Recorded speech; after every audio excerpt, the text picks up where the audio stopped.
సికింద్రాబాద్ లో కాషాయ జెండా ఎగురుతుందన్నారు బీజేపీ నేత కిషన్ రెడ్డి. సికింద్రాబాద్ పార్లమెంట్ కు బీజేపీ అభ్యర్థిగా నామినేషన్ వేసేందుకు బయలుదేరారు కిషన్ రెడ్డి. నామినేషన్ వేసే ముందు బషీర్బాగ్ లోని కనకదుర్గ ఆలయంలో ప్రత్యేక పూజలు చేశారు. సికింద్రాబాద్ ప్రజలు చైతన్యవంతులని, తనను తప్పకుండా గెలిపిస్తారని ధీమా వ్యక్తం చేశారు.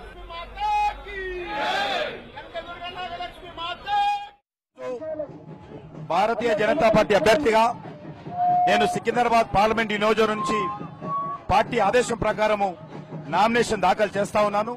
నాకు పూర్తి విశ్వాసం ఉంది. హైదరాబాద్ ప్రజలు చాలా చైతన్యమైనటువంటి ప్రజలు.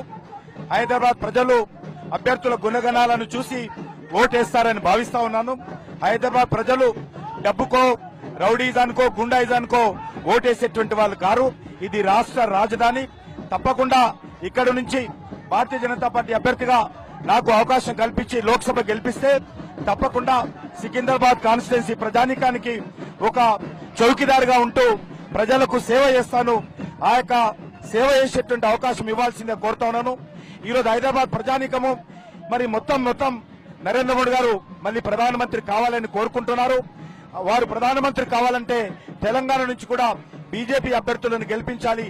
అందులో భాగంగా సికింద్రాబాద్ నుంచి నన్ను ఆశీర్వదించి కమలం పువ్వు గుర్తు మీద ఓటు వేసి గెలిపించాల్సిందిగా ప్రతి ఒక్కరిని కోరుతా ఉన్నాను.